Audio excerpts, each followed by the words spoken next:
You know, I'm not saying I'm not a fan of the Toyota Camry Hybrid, but oh my God, if you gave me a beige Camry Hybrid with beige cloth interior and CVT transmission, you know what? I think I'm gonna be riding a bicycle for the rest of my life.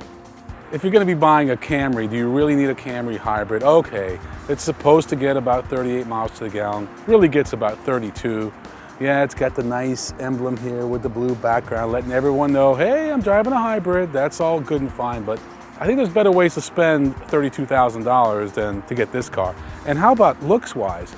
Looks like they borrowed the Lexus, okay, HS250H, which is probably one of the ugliest cars, if not the ugliest car on the market.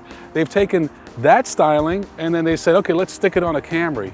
I know this is the best-selling car in America, so save your emails. And again, there's nothing wrong with this car, so let me make that clear. There's nothing wrong with it, other than the CVT transmission, but most Americans, most of you guys, you're fine with that. You think, okay, CVT transmission, I can't even tell the difference. But anybody who knows anything about cars can tell the difference. All right, so it's pretty clear that we don't like the styling on the Camry Hybrid, but I gotta admit the interior is not bad. The seats are horrible, not very comfortable, and they're pretty ugly. But looking at the dash, looking at all the buttons, the navigation screen, you know what, this is actually a huge improvement for the Camry.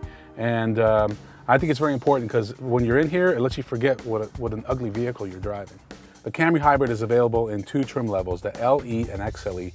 The LE starts at around $26,000. Now here's a $32,000 XLE, but doesn't have leather.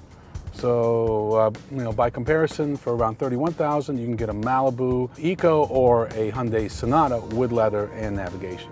You know, I have to admit the Camry Hybrid actually has, you know, pretty decent acceleration for what it is. But there are better choices out there. For example, the Hyundai Sonata Hybrid has a proper 6-speed automatic transmission. We just drove the new Malibu Eco with e-assist, same thing. So, you know, there are some better options out there, and I understand the Camry's the safe bet, but, you know, really, take a good look and see what else is out there because there are some wonderful options. Finally, you know, one of the tests we always like to do is the turning radius test, and on the Camry, it's just not very good. I could barely make it. Anyway, if you're gonna buy one, go ahead. I'm not gonna criticize you, but take a look at what else is out there.